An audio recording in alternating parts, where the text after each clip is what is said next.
சின்ன mini laptop அதே சமயத்தில் ஹேண்ட்ஹெல்ட் கேமிங் பிசி இது ஒரு hybrid device GPD Win Max 2. Hey guys, என் பேர் ஆஷ். நீங்கள் பார்த்துட்டு இருக்கிறது C4 Tech தமிழ்.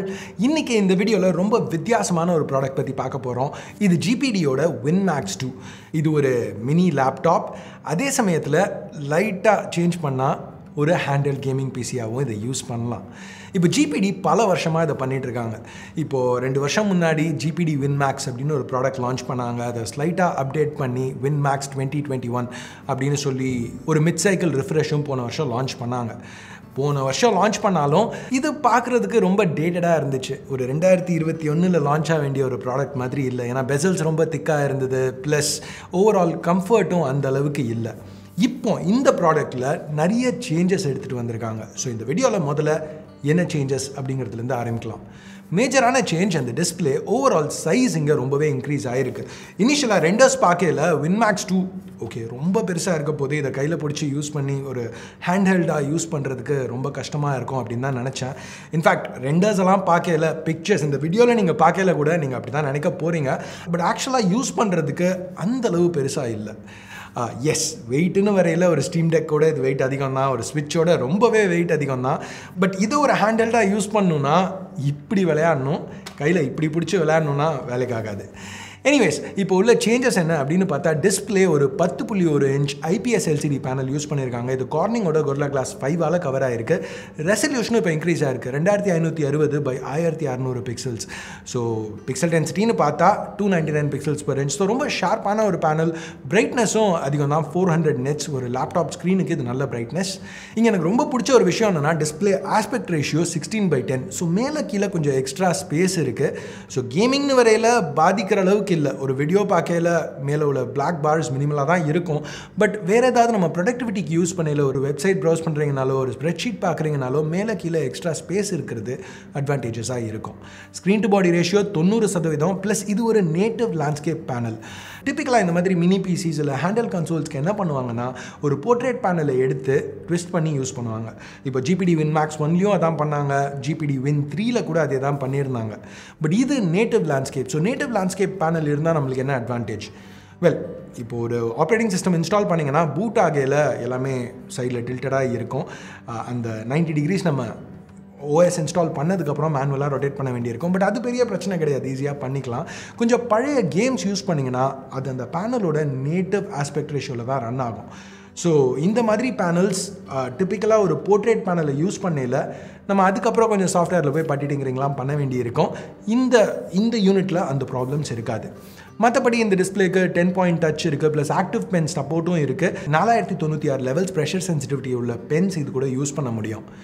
ஸோ இது ஒரு நல்ல பிரைட்டான பேனல். லோ பிரைட்னஸ் லெவல்ஸும் சரி, பீக் பிரைட்னஸும் சரி நல்லாவே இருந்துச்சு. ஸோ கேம்ஸ் விளையாடுறதுக்கோ வீடியோஸ் பார்க்குறதுக்கோ இதில் எக்ஸ்பீரியன்ஸ் நல்லா இருந்ததுன்னு சொல்லலாம்.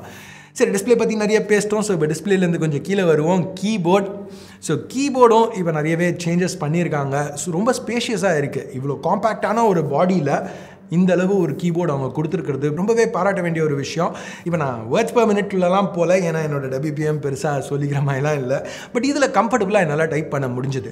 இன்ஃபேக்ட் ஃபுல் ஸ்கிரிப்ட்ஸ் கூட நான் இதுலேயே எழுதினேன், எனக்கு பிரச்சனை எதுவும் இல்லை. ஒரு காம்பேக்ட் மினி லேப்டாப்பில் இந்த அளவுக்கு கீபோர்ட் ஸ்பேஷியஸாகவும் யூஸபிளாகவும் இருக்குதுங்கிறது ஒரு மேஜர் பாசிட்டிவ். இந்த கீபோர்டுக்கு பேக்லைட் இருக்குது, 3 லெவல்ஸ். ஒன்று ஆஃபில் வச்சுருக்கலாம், இல்லை மீடியம், மேக்ஸ் 2 ஆப்ஷன்ஸ் இருக்குது. இங்கே ஒரு சின்ன நெகட்டிவ், இதுக்கு முன்னாடி உள்ள GPD Win Maxல அந்த லோவர் பிரைட்னஸ் செட்டிங் இதோட கம்மியாக இருந்துச்சு. ஸோ அதை கொஞ்சம் பெட்டராக ஹேண்டில் பண்ணியிருக்கலாம். யூஸ்வலாக நைட் யூஸ் பண்ணல எனக்கு இந்த கீபோர்ட் பேக்லைட் ரொம்ப பிரைட்டாக இருந்துச்சு. ஸோ டக்குன்னு ஆஃப் பண்ணி ஆன் பண்ணிகிட்டே இருப்பேன். ஸோ அதை கொஞ்சம் பெட்டராக பண்ணியிருந்தாங்கன்னா நல்லா இருந்திருக்கும். மேலே ஒரு ட்ராக் பேடும் கொடுத்துருக்காங்க. இது ரொம்ப சின்ன track pad, windows precision drivers use பண்ணுது. பெருசாக இதை பற்றி சொல்லிக்கிறதுக்கு எதுவும் இல்லை. ட்ராக் பேட் இருக்குது, தேவைன்னா ஏதாவது டக்குன்னு ஸ்க்ரீனை தொடாமல் நம்ம யூஸ் பண்ணணும்னு நினச்சா அதுக்கு ட்ராக் பேட் அவைலபிளாக இருக்குது. மற்றபடி பின்னாடி 2 எக்ஸ்ட்ரா கீஸ் கொடுத்துருக்காங்க, Win 3ல பார்த்த மாதிரியே. ஸோ இந்த மாதிரி கீஸ் சில நேரத்தில் ஒரு நெகட்டிவாக கூட இருக்கலாம். ஏன்னா ஆக்சிடென்ட்லாம் நம்ம ப்ரெஸ் பண்ணிகிட்டே இருந்தோம்னா யூஸ்வலாக அது எதுக்குமே யூஸ் பண்ண மாட்டோம். பட் இங்கே கொஞ்சம் நல்லாவே கொடுத்துருக்காங்க. நான் இப்போது கிட்டத்தட்ட 1 மாதமாக இந்த லேப்டாப்பை யூஸ் பண்ணிகிட்ருக்கேன். இந்த 1 மாதத்தில் ஒரு தடவை கூட தெரியாமல் இதை ப்ரெஸ் பண்ணது கிடையாது. ஆக்சிடென்டல் ப்ரெஸ்ஸஸுங்கிறது இதில் எனக்கு நடந்ததே இல்லை. ஸோ இதை நம்ம என்னவா வேணும்னாலும் மேப் பண்ணிக்கலாம். உதாரணத்துக்கு நான் இதை டாஸ்க் மேனேஜர் கால் பண்ணுறதுக்கு மேப் பண்ணியிருக்கேன். ஸோ டக்குன்னு ஏதாவது ஃப்ரீஸ் ஆகிடுச்சு வேணும்னா அதை ப்ரெஸ் பண்ணால் டாஸ்க் மேனேஜர் பாப்பப் ஆகும், அங்கேருந்து டாஸ்க் எண்ட் பண்ணிக்கலாம். சரி, இப்போ நம்ம ஸ்பெக்ஸுக்கு வருவோம். இந்த யூனிட்டில் இன்டெல் i7 1260p இருக்குது. 16GB LPDDR5 RAM, 5200 MHz ஸ்பீடில். ஸோ நல்ல ஸ்பெக்ஸ் தான். பட் இங்கே தான் ஒரு சின்ன ட்விஸ்ட். இது மட்டும் இல்லாமல் இன்னொரு ஸ்கியூவும் ஆஃபர் பண்ணுறாங்க. அதில் AMD Ryzen 7 6800U APU use பண்ணியிருக்காங்க. அதில் 16 இல்லை 32 GB RAM ஆப்ஷன்ஸ் 6400 MHzல அவைலபிளாக இருக்குது. இப்போ அந்த ஸ்கியூ எந்த அளவுக்கு பெட்டராக இருக்குன்னா, இதை லான்ச் பண்ணுறதுக்கு முன்னாடியே டிஸ்கண்டினியூ பண்ணிட்டாங்க. ஸோ எஸ், இந்த வீடியோவில் நீங்கள் பார்த்துட்டு இருக்க இந்த கான்ஃபிகரேஷன் இப்போ அவைலபிளாக இல்லை. நான் ஃபுல் ப்ரைஸ் கொடுத்து வாங்கியிருந்தேன்னா கண்டிப்பாக கடுப்பாக இருப்பேன். பட் இது ஒரு ஆல்ஃபா யூனிட். ஸோ நான் 70% தான் பே பண்ணேன் இது வாங்குறதுக்கு. அதனால இன்னமும் கொஞ்சம் கடுப்பாக தான் இருக்குது. பட் ஸ்டில் லான்ச் ஆகிறதுக்கு முன்னாடியே ஏன் இதை கேன்சல் பண்ணிட்டாங்கன்னா, ஒரு கம்பேரிசனே இல்லை. 6800U அந்த அளவு பெட்டராக பெர்ஃபார்ம் பண்ணுது. ஸோ பெர்ஃபார்மன்ஸ் அவ்வளோ பெட்டராக இருக்கிறதுனால, அஃப்கோர்ஸ் இந்த வீடியோவில் நீங்கள் ஏற்கனவே கொஞ்சம் கேம் ப்ளே ஃபுட்டேஜ் பார்த்துருப்பீங்க. இதுக்கப்புறம் இன்னும் நிறைய கேம் ப்ளே ஃபுட்டேஜ் பார்க்க போகிறீங்க. கேம்ஸ் இதில் நல்லாவே ரன் பண்ண முடியும். பட் 6800Uல இதோட ரொம்பவே பெட்டராக ரன் பண்ண முடியணும். ப்ளஸ் கூலிங் வரையிலையும் சொல்யூஷன் நல்லாவே கொடுத்துருக்காங்க. ரொம்ப லவுடாலாம் இல்லை ஃபேன்ஸ். பட் அதே சமயத்தில் த்ராட்லிங்கை முடிஞ்ச அளவு ப்ரிவென்ட் பண்ணுது.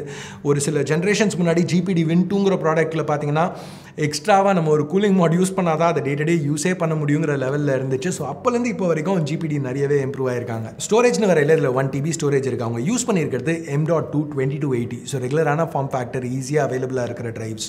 இப்போ Steamdeck எடுத்துக்கிட்டிங்கன்னா அதில் 2230 யூஸ் பண்ணியிருக்காங்க. ஸோ இன்னும் கொஞ்சம் காம்பேக்டாக இருக்கும். எஸ், இல்லைன்னு சொல்லலை. பட் விலையும் அதிகம், கிடைக்கிறதுக்கும் கொஞ்சம் கஷ்டம். இப்போ அந்த 2230 ட்ரைவ் வேணும்னா அதை GPDயே அவங்களோட இண்டிகோ பேஜில் ஆஃபர் பண்ணுறாங்க. ஸோ இந்த ப்ராடக்டே வாங்காட்டி கூட வேறு ஏதாவது Steamdeck மாதிரி ஏதாவது வச்சுருக்கீங்க, 2230 ட்ரைவ் வாங்கினோன்னா $140 அதை ஆஃபர் பண்ணுறாங்க 1 TB. ஸோ நல்ல டீல், செக் பண்ணி பாருங்கள். பட் இதுலேயும் 2230 ட்ரைவும் யூஸ் பண்ணலாம். ஸோ அதுக்கு சின்ன ஒரு குவிக் ஆக்சஸ் ஆப்ஷன் இருக்குது. பின்னாடி அன்ஸ்க்ரூ பண்ணிவிட்டு வேணும்னா ஒரு 2230 ட்ரைவ் ஆட் பண்ணலாம். ஸோ ஸ்டோரேஜ் எக்ஸ்பேன்ஷனுக்கு இந்த மாதிரி கொஞ்சம் சின்ன சின்ன விஷயங்கள் யோசிச்சிருக்காங்கங்கிறது திருப்பியும் பாராட்ட வேண்டிய ஒரு விஷயம். அது போக எனக்கு இது யூஸே கிடையாது. பட் வேணும்னா இப்போ இந்த மாதிரி நான் ஒரு யூஸ் பண்ணுற லேப்டாப்புக்கு தனியாக ஒரு டேட்டா கார்டு வாங்க போகிறேன் அப்படின்னு நினைக்கிறவங்களுக்கு இன்னொரு சைடில் ஒரு ஆப்ஷனல் LTE மாடியூல் ஆட் பண்ணுறதுக்கும் இதில் ப்ரொவிஷன் இருக்குது. என்ன கேட்டிங்கன்னா, லேப்டாப்புக்கு டேட்டா வேணும்னா இருக்கிற ஃபோன்லேருந்து ஹாட்ஸ்பாட் போடலாம். இப்போ யூஎஸ்லலாம் ஹாட்ஸ்பாட் போடுறதுக்கு தனியாக சார்ஜ் பே பண்ணணும். நம்ம மற்ற எல்லா மார்க்கெட்ஸ்லையுமே, இந்தியா மாதிரி எந்த மார்க்கெட்ஸ்லையுமே ஹாட்ஸ்பாட்டுக்கு நம்ம பே பண்ண தேவையில்லை. ஸோ அப்படி இருக்கையில் LTE மாடியூலுங்கிறது வேஸ்ட்டு தான். எனிவேஸ், இங்கே இன்புட் அவுட்புட்டுக்கு எக்கச்சக்கமாக கொடுத்துருக்காங்க.